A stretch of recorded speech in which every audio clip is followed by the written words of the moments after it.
Hello friends, income tax के cases की series में आज जो केस हम डिस्कस करेंगे वो इस चीज से रिलेटेड है कि यदि कोई असेसिंग ऑफिसर कोई असेसमेंट ऑर्डर इनकम टैक्स के पोर्टल पर अपलोड कर देता है और वो ऑर्डर यदि ना तो डिजिटली साइंड है और ना ही मैनुअली साइंड है और बाद में उस ऑर्डर को साइन करके दोबारे अपलोड कर देता है जो कि लिमिटेशन पीरियड के बाद है, तो क्या ऐसे ऑर्डर को एक वैलिड असेसमेंट ऑर्डर या ट्रांसफर प्राइसिंग ऑर्डर माना जाएगा?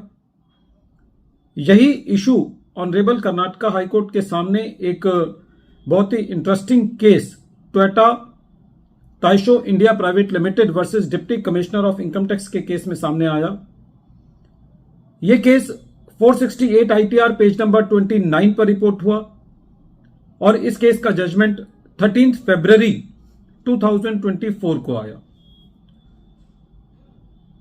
फ्रेंड्स, एक सेक्शन है सेक्शन 282 जो कि यह बात करता है कि जो नोटिसेस और जो असेसमेंट ऑर्डर है वो ऑथेंटिकेट कब होंगे, और एक central board of direct taxes का सर्कुलर है 12 फरवरी 2018 का। यदि हम उस सर्कुलर को सेक्शन 282A के साथ रख करके पढ़ें तो उस सर्कुलर का यह निष्कर्ष निकल के सामने आता है कि कोई भी ऑर्डर जो है वो या तो मैनुअली या डिजिटली साइन होना चाहिए।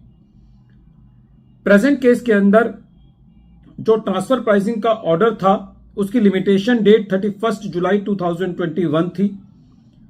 ट्रांसफर प्राइसिंग ऑफिसर ने ऑर्डर इनकम टैक्स पोर्टल पर अपलोड कर दिया।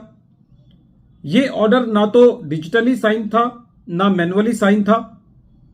असेसिंग ऑफिसर ने ट्रांसफर प्राइसिंग ऑफिसर को लिखा कि यह ऑर्डर साइन नहीं है। उसके बाद ट्रांसफर प्राइसिंग ऑफिसर ने अपने ऑर्डर को मैनुअली साइन किया 12 अगस्त 2021 को और उस ट्रांसफर प्राइसिंग ऑर्डर को इनकम टैक्स पोर्टल पर 16 अगस्त 2021 को अपलोड कर दिया।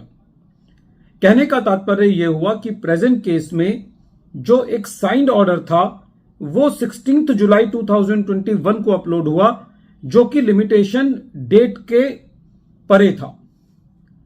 असेसी ने इस ऑर्डर के अगेंस्ट रिट पिटीशन लगाई और असेसी का यह कहना था कि यह ट्रांसफर प्राइसिंग ऑर्डर जो है वो वैलिड ऑर्डर नहीं है क्योंकि यह ऑर्डर 31 जुलाई 2021 तक साइंड कॉपी उसकी इनकम टैक्स पोर्टल पर अपलोड नहीं की गई, इसलिए जो ऑर्डर बाद में अपलोड किया गया वो लिमिटेशन पीरियड के बाहर है, इसलिए यह ऑर्डर जो है वो वैलिड नहीं है। जब कर्नाटका हाई कोर्ट ने इस मैटर को सुना तो कर्नाटका हाई कोर्ट का यह कहना था कि यदि सेक्शन 282A को central board of direct taxes के सर्कुलर डेटेड 12 फरवरी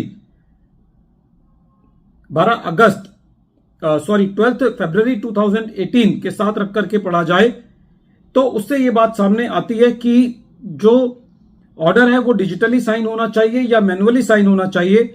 यदि वो किसी भी मोड में सिग्नेचर नहीं है तो उसको एक वैलिड ऑर्डर नहीं माना जाएगा।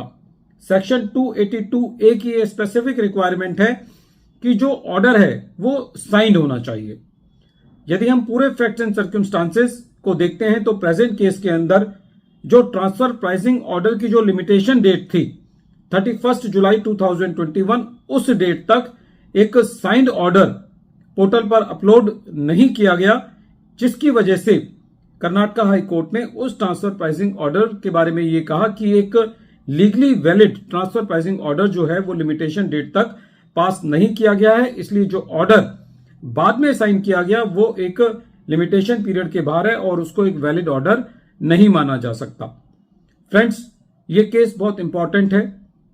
आजकल के टाइम में जब ऑर्डर्स ऑनलाइन आते हैं तो काफी जगह ऐसा देखने को मिला है कि जहां पर असेसिंग ऑफिसर ने उस ऑर्डर को डिजिटली साइन नहीं किया, और यदि पुराने भी कोई ऐसे केसेस हैं जहां पर असेसमेंट ऑर्डर साइन नहीं है तो वो ऑर्डर जो है वो वैलिड ऑर्डर नहीं माना जाएगा।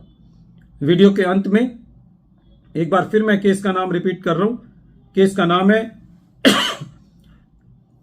Toyota Tsusho India private limited versus deputy commissioner of income tax, और ये केस